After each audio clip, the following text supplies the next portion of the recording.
The Satanic Mill by Otfried Preussler. 4. A Dream of Escape. Crabbit had run away once in his life already, soon after the death of his parents, who had died of the smallpox the year before. The pastor had taken him in to stop the child running wild, he said, which was much to the credit of the good pastor and his wife, who had always wished for a boy of their own. But Crabbit, who had spent all his life in a wretched hovel, the shepherd's hut at Utrecht, found it hard to settle down in the pastor's house and be good all day long, never shout or fight, wear a white shirt, wash his neck and comb his hair, not go barefoot, keep his hands clean and his fingernails scrubbed. And on top of all that, he had to speak German the whole time instead of Wendish. Crabbit had tried as hard as he could.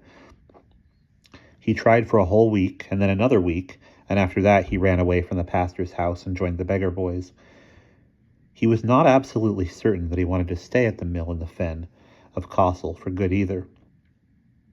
All the same, he decided, licking his lips as he finished the last morsel and half asleep already, all the same, when I run away from here, it'll have to be summertime.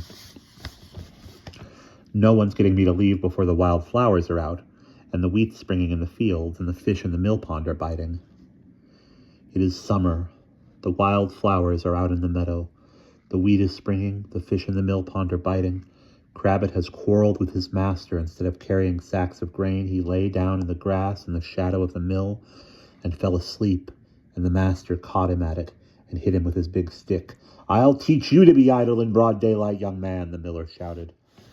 Was Crabbit to put up with such treatment? In winter, with the icy wind howling over the moor, perhaps he'd have to take it.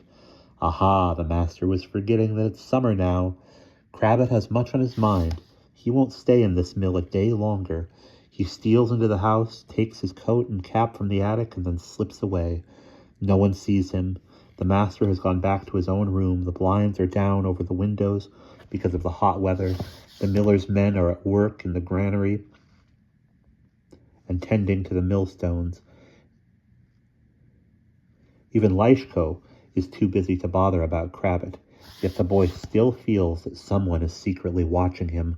When he looks around, he does see a watcher on the woodshed roof, sitting there staring at him, a rough-haired black tomcat, a cat that doesn't belong in the mill. It has only one eye. Crabbit bends to pick up a stone, throws it at the cat, and shoos it off.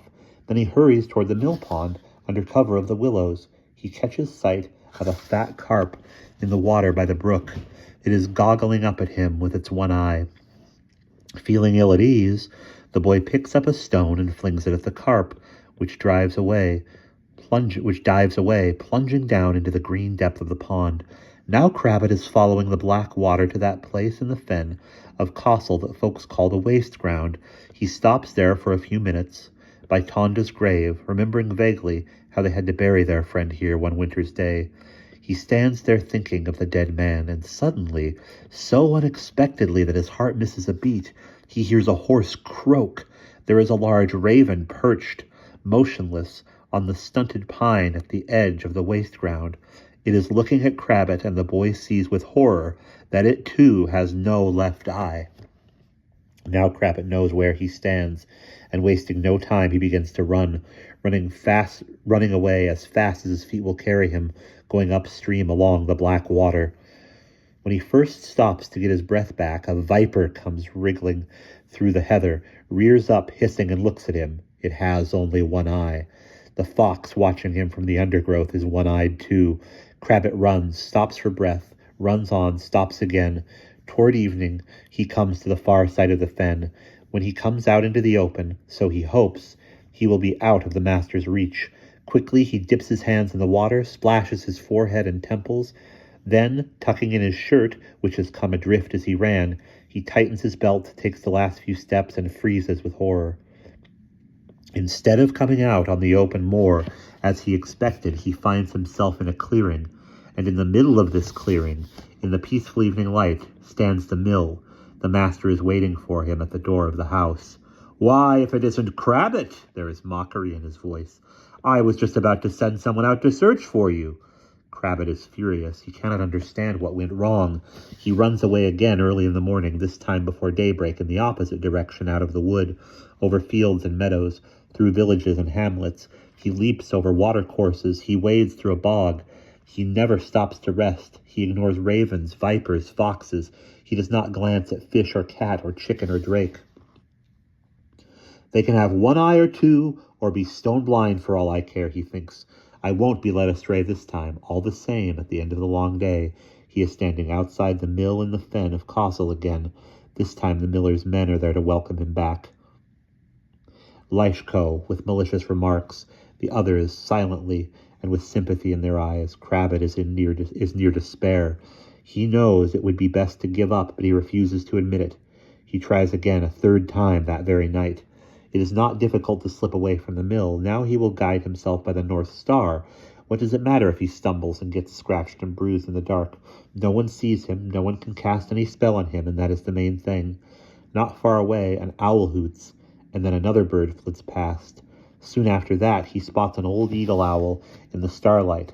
It is sitting on a branch within his reach and watching him with its right eye. The left eye is missing. Crabbit runs on, falling over roots, stumbling into a ditch. He is not much surprised when day breaks to find himself standing outside the mill for the third time. All is still quiet indoors at this hour, but for the sound of Juro at work in the kitchen, busy making up the fire. Hearing him, Crabbit goes in. You were right, Juro. No one can run away from here. Juro gives him something to drink. You'd better go and wash, Crabbit, he says. He helps Crabbit off with his wet, muddy, blood-stained shirt, fills a pitcher of water, and then, seriously and without his usual foolish grin, he says, You couldn't do it on your own, Crabbit, but perhaps it might be done by two. Suppose we both try another time. Crabbit was awakened by the sound of the miller's men coming upstairs to bed. He still had the taste of the sausage in his mouth. He could not have slept long, even though he had lived through 2 days and 2 nights in his dream. The next morning, he happened to be alone with Juro for a moment or two. I dreamed of you, Juro, said Crabbit. You suggested something to me in my dream. I did, said Juro. Well, it must have been nonsense, Crabbit, and you'd better just forget about it. And that's the end of chapter 4.